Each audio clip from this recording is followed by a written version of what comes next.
The awakening terror. The ancient halls of the Galactic Council had witnessed the rise and fall of countless civilizations over 3 million years. Today they would witness something unprecedented. Supreme Overseer Korthax floated into the Grand Chamber, his translucent tentacles pulsing with the bioluminescent patterns that marked his species, the Zilanians, as the dominant force in known space. For 5,000 years, his empire had ruled unchallenged across 12 spiral arms of the galaxy. The emergency session had been called after a routine expansion probe discovered something unusual in the Outer Rim territories. Korthax settled into his crystalline throne, watching as representatives from the subject races took their assigned positions below him. The Morvax with their armored carapaces, the ethereal whispers who existed partially in subspace, and dozens of other species who had learned their place in the cosmic hierarchy. Scout Commander Yilek stepped forward, his forearms trembling as he presented his report. The holographic display materialized above the council floor, showing a small blue planet orbiting an unremarkable yellow star. The readings indicated primitive radio emissions, basic nuclear technology, and crude chemical rockets that had barely managed to establish colonies on neighboring worlds. The species called themselves humans, bipedal mammals with surprisingly short lifespans and fragile bodies that required constant temperature regulation. Korthax examined the data with practiced indifference. Another primitive race to be catalogued and conquered. Their military assets appeared laughable by galactic standards. Simple projectile weapons, nuclear warheads that the Empire's basic shields could deflect without effort, and spacecraft that still relied on reaction mass for propulsion. The Scouts' report noted one curious detail, though. Despite their technological limitations, these humans had survived on a world with extreme weather patterns, aggressive fauna, and constant tectonic instability. They had earned their survival through adaptability rather than natural advantages. The Council voted unanimously for immediate annexation. Standard protocol dictated sending a Class 3 subjugation fleet, more than sufficient to pacify a pre-FTL civilization.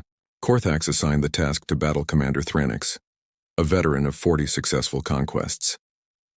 The fleet consisted of 200 vessels, including 50 dreadnoughts that had never known defeat.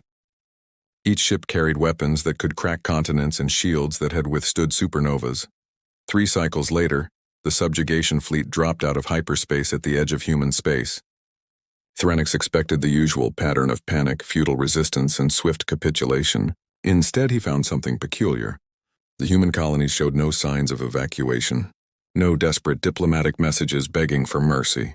Just a single transmission from their largest colony, Sigma 7, stating simply that any aggressive action would be met with appropriate response.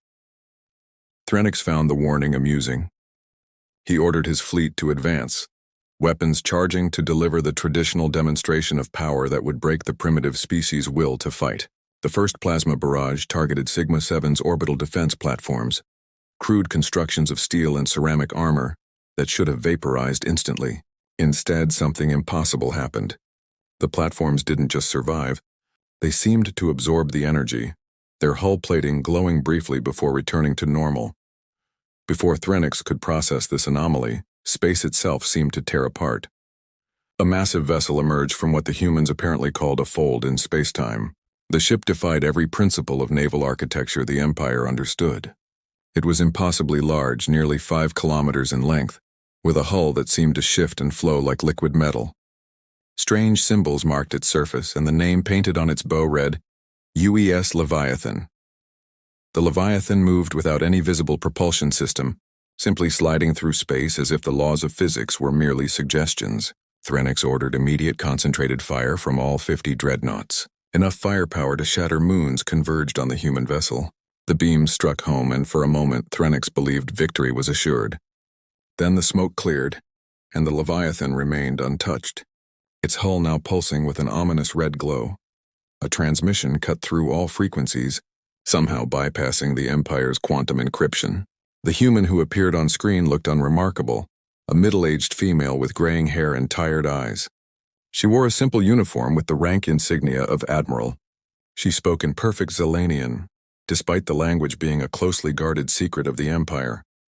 Her name was Admiral Sarah Chen, and her words would echo through history. She explained that humanity had been monitoring galactic communications for decades, learning about the Empire's brutal methods long before making their presence known. They had reverse-engineered technology from crashed probes, combined it with theoretical physics that the Empire had dismissed as impossible, and created weapons specifically designed to counter Zilanian supremacy. The Leviathan was not just a ship, it was a statement of intent. Threnix responded with typical Imperial arrogance, launching fighters and boarding craft while maintaining bombardment. The Leviathan's response was swift and terrible. Ports opened along its hull, releasing swarms of objects too small to be ships but too coordinated to be missiles. They moved like living things, dodging point defense fire and attaching to Zilanian vessels. Within seconds, each infected ship began to dissolve, their proud armor converting into more of the strange nanomachine swarms. The battle, if it could be called that, lasted exactly 17 minutes. 50 dreadnoughts, pride of the Zilanian fleet, were reduced to expanding clouds of molecular dust. Threnix's flagship survived only because Admiral Chen deliberately spared it to carry a message back to the Empire. The humans were not interested in conquest or revenge. They simply wanted to be left alone. Any further aggression would result in the complete dissolution of the Zilanian Empire. Threnix returned to the capital world in disgrace, his survival seen as cowardice rather than strategic necessity. Korthax received his report with the kind of rage that had once destroyed entire star systems. The loss of 50 dreadnoughts was not just a military defeat. It was an existential threat to the Empire's image of invincibility. If word spread that primitives had destroyed a subjugation fleet, every conquered race might begin to harbor thoughts of rebellion. The Supreme Overseer ordered immediate mobilization of the Grand Armada, 10,000 ships including planet killers that had ended civilizations far older than humanity. He would personally lead this force to demonstrate that the Zilanian Empire's power remained absolute. The human colony worlds would burn as an example to any who dared challenge the natural order of the galaxy. As the Grand Armada prepared to launch, deep space monitoring stations began reporting anomalies. Ships were appearing throughout human space, not emerging from hyperspace or fold drives, but simply manifesting as if they had always been there. Each vessel bore the same liquid metal hull as the Leviathan, and preliminary scans suggested there were hundreds of them. The humans, it seemed, had been preparing for this moment far longer than anyone had imagined. When giants fall. The Grand Armada emerged from hyperspace in perfect formation, 10,000 ships arranged in the sphere of annihilation pattern that had conquered 100 civilizations. Korthax stood on the command deck of his flagship, the Eternal Dominion, a vessel that dwarfed even the human Leviathan. His bioluminescent patterns pulsed with confidence as he surveyed the human fleet arranged before them. Only 300 ships faced his armada, odds that should have guaranteed instant victory. Yet something felt wrong. The human vessels showed no signs of fear or desperate last-minute preparations. They simply waited, maintaining perfect formation as if 10,000 enemy ships were nothing more than a minor inconvenience. Admiral Chen appeared on all frequencies again, this time standing on the bridge of the Leviathan alongside officers from various human colonies. She offered one final chance for peaceful withdrawal, stating that humanity had no desire for unnecessary bloodshed.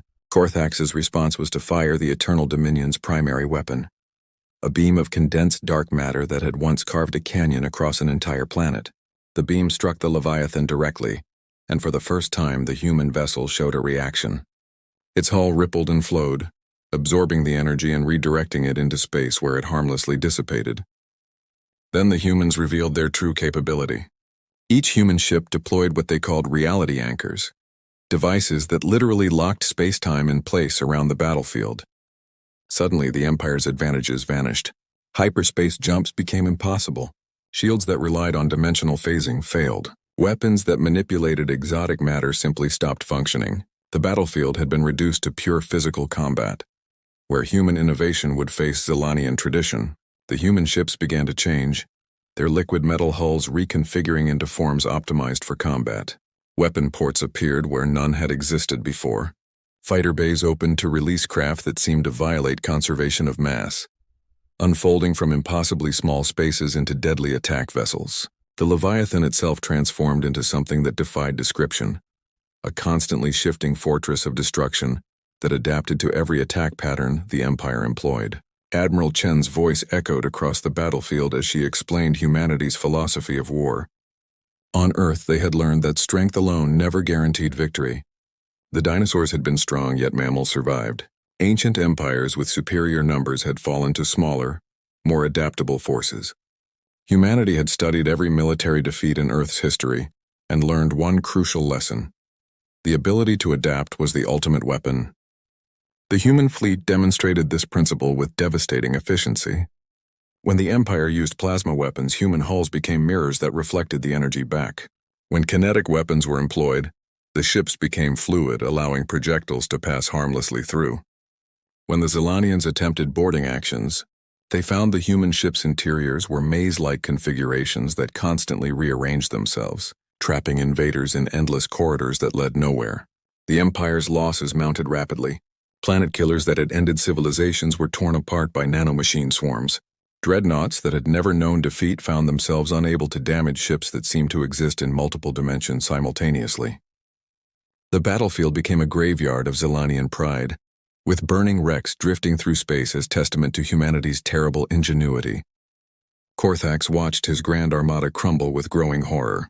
These humans had not just developed counters to Zilanian technology, they had fundamentally reimagined the nature of warfare itself. Their ships carried weapons that attacked on conceptual levels, eroding the very idea of victory from Zilanian minds. Officers began to question their orders, doubt spreading through the fleet like a virus. The turning point came when the Leviathan deployed what Admiral Chen called the Mirror Protocol. Every remaining Zilanian ship suddenly found itself facing an exact duplicate of itself, created from the same adaptive material as the human vessels, but programmed with perfect knowledge of each ship's weaknesses. The Empire's forces were literally fighting better versions of themselves and losing badly. In desperation, Korthax authorized the use of the Empire's ultimate weapon, the Void Cannon. This device created temporary black holes, weapons so dangerous that they had been banned by the Galactic Council for fear of destabilizing entire star systems. The Eternal Dominion's cannon charged, preparing to eliminate not just the human fleet but the entire solar system if necessary. The humans' response shocked everyone. Instead of trying to stop the weapon, they accelerated its formation. Human ships surrounded the nascent black hole, somehow feeding it energy while simultaneously containing its growth. Within minutes, they had turned the Empire's doomsday weapon into a power source, using its immense gravitational energy to fuel an even more terrible device. Space itself began to sing. The human fleet had weaponized gravity waves, creating oscillations that shook apart Zilanian ships at the molecular level. The proud vessels of the Empire simply ceased to exist, their atoms scattered across light-years of space. The Eternal Dominion's shields held, but barely, and Korthax knew that was only because the humans were allowing it. Admiral Chen appeared on his personal communication channel, her expression showing neither triumph nor cruelty, only tired determination. She explained that humanity had learned about the Empire's brutality, how they had enslaved or exterminated thousands of species over millennia. The humans had spent 50 years preparing for this moment, developing weapons not to conquer but to end the age of galactic tyranny. Korthax attempted to negotiate, offering territorial concessions, trade agreements, even partial autonomy for humanity within the Empire's structure. Chen's response was simple. The Zilanian Empire would dissolve immediately. All conquered species would be freed. The technology that had maintained their dominance would be shared among all civilizations equally. Any attempt to maintain imperial control would result in the complete elimination of the Zilanian species. The Supreme Overseer had no choice. With 90% of his Grand Armada destroyed, and the remainder helpless against human technology, surrender was the only option. The formal capitulation was broadcast across the galaxy, showing Korthax bowing before Admiral Chen and acknowledging humanity as the new arbiters of galactic peace. The Age of Empires had ended in a single battle. The aftermath reshaped galactic civilization entirely. Humanity established what they called the Commonwealth Protocol, a system where all species had equal voice regardless of technological advancement or military might. The human fleet, rather than conquering, became peacekeepers, their adaptive ships patrolling space to prevent any return to imperial dominance. The Leviathan remained in orbit around Earth, a silent guardian and reminder of humanity's power. Its true capabilities remained unknown, as the battle had only required a fraction of its potential. Some species whispered that the ship was not built but grown, that it was somehow alive and learning. Others believed it was connected to every human through quantum entanglement, a collective weapon of the entire species. Korthax spent his remaining years studying human history, trying to understand how a species from a backwater planet had developed such devastating power. He found his answer in their literature, in stories of underdogs overcoming impossible odds, of innovation born from desperation, of unity forged in adversity. The humans had not become powerful despite their harsh world, but because of it.